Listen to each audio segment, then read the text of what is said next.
एथ वाली, चलो। हे अंतर्यामी परमात्मा, मुझे किसी भी देहधारी जीवात्मा का प्रत्यक्ष अथवा परोक्ष, जीवित अथवा मृत, किसी का किंचित मात्र भी अवर्णवाद, अपराध, अविनय न किया जाए, न करवाया जाए, या कर्ता के प्रति अनुमोदना न की जाए, ऐसी परम शक्ति दीजिए। चलो, कितना बाकी है, लेट अस चेक।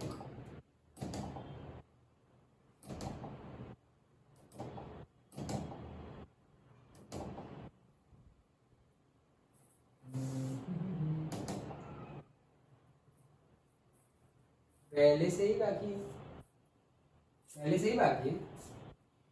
हाँ। ओके चलो, लेकिन वो तो कंप्लीट हो गए ना इन टेक्स्ट वाले। हाँ। ओके, तो हम एनसीईआरटी के एग्जांपल्स देखते हैं। चलो, सो ये तो हमें पता ही है, हमने इन टेक्स्ट वाले में भी कैलकुलेट किए थे क्या कि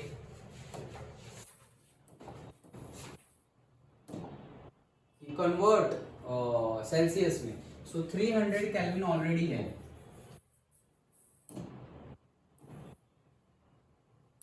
300 केल्विन ऑलरेडी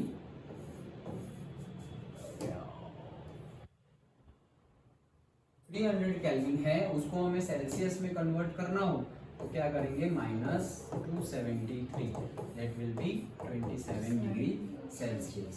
देन 573 है, so 573 minus 273, that will be 300 degree Celsius. Then next convert the following temperature into Kelvin scale. So 25 degree Celsius plus 273, that will be 298 Kelvin. 373 degree Celsius plus 273, that will be equals to 300 and 200 500 573 और दूसरे 73, so 570 plus 70, that is 646 Kelvin. Understood? वहाँ पे हम minus करते हैं, यहाँ पे plus करते हैं, पता ही है, कोई डाउट? नेक्स्ट ये आंसर। गिव, ओके, नेक्स्ट क्या है कि give reasons for the following observations. क्या है, naphthalene balls disappear with time without leaving any solid. जो नेप्थलीन बॉल्स होते हैं, देखे तुमने, व्हाइट कलर के होते हैं, पैकेट्स मिलता है, उसमें से थोड़ी बहुत अच्छी सी फ्रेग्रेंस आती रहती है, तो हम वो कपबोर्ड के अंदर कपड़ों के आगे पीछे, या फिर कोई जो बॉक्स हम खोलते ही ना हो, या फिर पर्टिकुलरली तुमने देखा होगा जब तुम मूवी देखने या हॉस्पिटल में कहीं पे जाते हो तो, और स्कूल में इवन जो यूरिनेट करने की जगह टॉयलेट होते हैं वहाँ पर भी रखे होते हैं वो बॉल्स, सो दैट वो स्मेल ना आए यूरिन की और टॉयलेट की, और वेदर मीन्स क्या दे इन प्लेस ऑफ दैट ये फ्रेग्रेंस आती रहे। ओके, इसके लिए होता है, पता है ये तो ये नेप्थलीन बॉल्स ऑटोमेटिकली चला जाता है, सॉलिड स्टेट में होता है, तो वो लिक्विड बनता ही नहीं है, डायरेक्टली गैसियस में चला जाता है, जिसको बोलते हैं हम sublimation, from directly solid to the gases. Okay, तो अब ये क्यों होता है, क्योंकि वो एटमॉस्फेयर में से हीट क्या करता है, एब्जॉर्ब कर लेता है, एब्जॉर्ब कर लिया तो वो चला जाएगा directly to the gaseous state. Naphthalene is a volatile solid, volatile मतलब क्या, जो तुरंत ही गैसियस स्टेट में आ जाए वो। So it undergoes sublimation slowly at a room temperature. As a result, solid naphthalene gets converted into the vapor, which become a part of air around us, and therefore naphthalene balls disappear without leaving any solid. कुछ रहेगा नहीं और सारा का सारा उड़ जाएगा. Okay, next we can get smell of perfume sitting several meters away. क्यों? Diffusion. उसके particles air में mix हो जाएंगे, air में mix होके डिफ्यूजन जाएगा, और डिफ्यूजन मतलब स्प्रेडिंग हो जाएगा, तो हमें दूर से भी आएगा। ओके, स्मेल से हमने खाने का भी एग्जांपल देखा था, इंसेंस स्टिक का एग्जांपल देखा था, अगरबत्ती। Okay, and stick. और हमने वो भी देखा था कि गर्म खाने का जल्दी आ जाता है, तो ठंडे खाने के लिए वो ठंडे खाने की जो फ्रेग्रेंस है वो फील करने के लिए हमें नज़दीक जाना पड़ता है। वो क्वेश्चन भी हमने ऑलरेडी देख लिया। तो वही चीज़ है, we get the smell of perfume sitting several metres away due to the diffusion. The particles of the perfume mix with the particles of the air, and due to the high speed of this particle, the smell of the perfume reaches a sitting several meters. Simple. Next, arrange the following substances in the increasing order of the forces of attraction between the particles: water, sugar and oxygen. हमें पता ही है force of attraction solid में सबसे ज्यादा, liquid में कम और gases में सबसे कम। इंक्रीजिंग ऑर्डर में लिखना है तो सबसे कम पहले, फिर थोड़ा उससे ज्यादा और फिर सबसे ज्यादा। तो पहले gas, liquid and then solid. तो गैस कौन सा है यहाँ पे? ऑक्सीजन। लिक्विड कौन सा है? वाटर। सॉलिड कौन सा है? शुगर। दैट्स इट, वही चीज है। What is the physical state of water? भाई 25 डिग्री पे तो पानी ही रहेगा, लिक्विड। 0 पे क्या रहेगा? Solid and liquid both.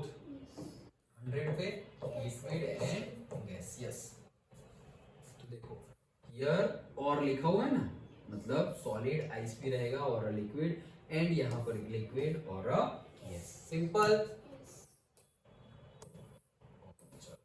Then give two reasons to justify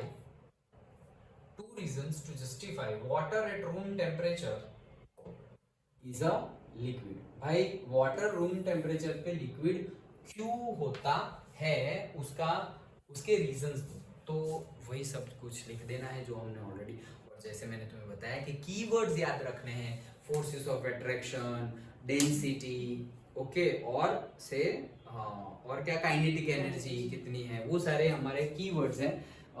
तो यहाँ पे हम बात कर रहे हैं वाटर लिक्विड स्टेट में होता है, तो लिक्विड की तुम प्रॉपर्टीज लिख लो कि लिक्विड का जो शेप होता है, that is liquid gains the shape of the container. जो कंटेनर में भरा जाएगा उसका शेप ले लेगा, एंड उसका वॉल्यूम फिक्स्ड होता है, वो चेंज हो सकता नहीं है। सो लिक्विड्स कहाँ गया? ये रहा। सो liquids do not have a fixed shape. They take shape of the container in which they are kept. For example, when water is kept in a glass, it takes shape of a glass. Similarly, if a cup, then it takes shape of a cup. And second reason, that is उसका volume fix है, मतलब उसको compress नहीं किया जा सकता। भले ही तुमने सपोज जितना पानी तुमने ग्लास में, एक ग्लास में पानी लिया है, अब वही पानी तुम बकेट में डाल दोगे तो उसका शेप चेंज हो जाएगा। यहाँ ग्लास का शेप था और यहाँ बकेट का शेप हो जाएगा, बट वॉल्यूम यहाँ पर ग्लास में तुमने अगर 200 ml लिया होगा तो बकेट में भी 200 ml ही रहेगा। बकेट के पानी की क्वांटिटी बढ़ कैसे जाएगी? शेप चेंज होगा, क्वांटिटी तो उतनी ही रहेगी। सो वॉल्यूम फिक्स्ड रहता है। सो वही एग्जांपल यहाँ लिखा है, take 550 ml of water in a beaker. मैंने ग्लास और बकेट बोला, ये लोग बीकर बोल रहे हैं। Transfer it to the cylinder और से glass, it still remain 50 ml and therefore water is a liquid. That's it. दूसरा रीजन देना है हमें, an iron almirah is a solid at room temperature. तो अगेन रूम टेम्परेचर पे क्या है, वो सॉलिड है। तो सॉलिड क्यों होता है कोई भी चीज? क्योंकि उनके बीच में फोर्सेस ऑफ अट्रैक्शन ज्यादा होते हैं, इसलिए वो सॉलिड होते हैं। वो रीजन दे दो कि, और फिक्स्ड, उनका शेप भी फिक्स्ड होता है और वॉल्यूम भी फिक्स्ड होता है। So since iron almirah has a fixed shape with the distinct boundary and fixed volume, therefore it is a solid. And और क्या है, solids are incompressible, fixed shape and fixed volume, और वो incompressible है। If we apply some force with the limits, the volume of the iron almirah cannot be reduced. Therefore it is a solid because it is incompressible. उसको compress, liquid and solids are incompressible whereas gases are compressible. Understood? Okay. So ये सारे हमने देखे, and lastly ये तो हमने already जब discuss कर रहे थे चैप्टर तभी देखा था कि भाई 0 डिग्री वाला आइस और 0 डिग्री वाला वाटर किसके पास ज्यादा एनर्जी होगी? तो भाई वाटर के पास ज्यादा होगी, क्योंकि 0 डिग्री वाला आइस जो है अब वो हीट गेन कर रहा है और वो हीट वो ही ले रहा है। क्यों ले रहा है? अपने जो पार्टिकल्स है सॉलिड के, वो पार्टिकल्स फोर्स ऑफ अट्रैक्शन है, तो वो फोर्स ऑफ अट्रैक्शन को ओवरकम कर रहा है और टेम्परेचर अभी बढ़ेगा नहीं। दो it is taking heat but temperature बढ़ेगा नहीं। तो पानी के पास तो थोड़ी एक्स्ट्रा हीट है, ये सारी उसी के पास चली जाएगी, सॉलिड के पास तो ऐसी कोई एक्स्ट्रा हीट है नहीं। और सेकंड क्वेश्चन भी वही है कि what produce more severe Burns, boiling water और स्टीम, कौन सा ज्यादा गर्म होगा? बॉइलिंग वाटर गर्म होगा या स्टीम ज्यादा गर्म होगा? तो स्टीम ज्यादा गर्म होगा, क्योंकि अगेन सेम रीजन कि दोनों का टेम्परेचर सेम है, 100 डिग्री का वाटर और 100 डिग्री की स्टीम, फिर भी 100 डिग्री की स्टीम से ज्यादा जलेगा क्योंकि उसकी एनर्जी ज्यादा है और इसकी एनर्जी कम है। टेम्परेचर सेम है लेकिन एनर्जी डिफरेंट है। तो बर्न्स मतलब क्या? जल जाना। ओके, एंड यहाँ पे आइस की कंपैरिजन की गई है। Name ABCDEF in the following diagram. Okay, ये क्या है? Solid to liquid. तो सॉलिड टू लिक्विड मतलब क्या? In while giving heat you go from solid to liquid, वो प्रोसेस को क्या बोलेंगे? Fusion. Yes, so solid to liquid fusion. Then liquid to gas, वो प्रोसेस को क्या बोलेंगे? वेपोराइजेशन। यस, मतलब इवापोरेशन भी बोल सकते हो, बट इवापोरेशन क्या है? सॉलिड टू गैस वही है, लिक्विड टू गैस को ही इवापोरेशन बोलेंगे। मैंने तुम्हें बताया था वेपोराइजेशन और से और मैंने क्या वर्ड यूज किया था? बॉइलिंग और इवापोरेशन के बीच का डिफरेंस। तो हमने देखा था boiling is a bulk phenomenon, पूरा होगा, और evaporation is a surface phenomenon, वो सिर्फ सरफेस पे होता है। ओके, और उसके एग्जांपल्स भी हमने देखे थे। सो इसको तुम बोल सकते हो वेपोराइजेशन और you can tell evaporation also. Okay, liquid to gas कौन से प्रेशर में है? देखो क्या बोल रहे हैं, increase heat and decrease pressure, मतलब तुम प्रेशर को क्या कर रहे हो? डिक्रीज कर रहे हो। उसके लिए हमें बताना है। जनरली हम जो इवापोरेशन करते हैं उसमें हम प्रेशर को डिक्रीज नहीं करते हैं, तो you can tell vaporization. Okay, then gas to liquid, condensation हो जाएगा। Okay, and then liquid to solid, solidification. Direct भी है सॉलिड टू गैस, ई वाला दैट इज सब्लिमेशन। समझ में आया? और लास्ट वाला ये F, deposition. Yes, we have used the word deposition. इन लोगों ने सब्लिमेशन ही लिखा हुआ है, बट हमारी बुक में तो गिवन है तो हम डिपोजिशन ही लिखेंगे, हम सब्लिमेशन नहीं लिखेंगे। बुक में हमारे गिवन है डिपोजिशन, क्या लिखेंगे? Deposition. Gas to directly solid, उसका एग्जांपल भी देखा था हमने, वो कैम्फर वाला, कपूर वाला। नीचे सॉलिड था, हीट दिया तो सारा वेपोराइज होके कहाँ चला गया? वो फनेल उल्टी रखी थी हमने, वहाँ चिपक गया, और फिर वहाँ ठंड थी। ओके, और धीरे धीरे धीरे करके वो लिक्विडिफाई मतलब सॉलिड हो गया और फिर वापस वहीं पे आ गया। ओके, तो वो क्या था? डिपोजिशन। अंडरस्टूड?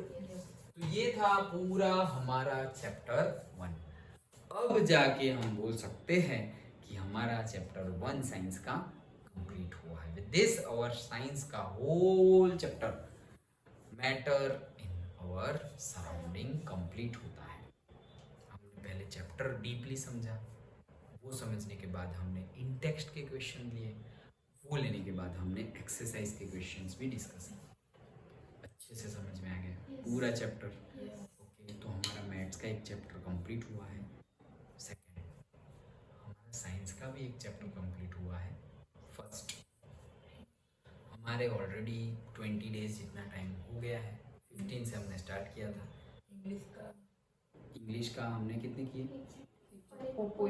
एक चैप्टर और एक पोएम हमने डिस्कस कर ली है।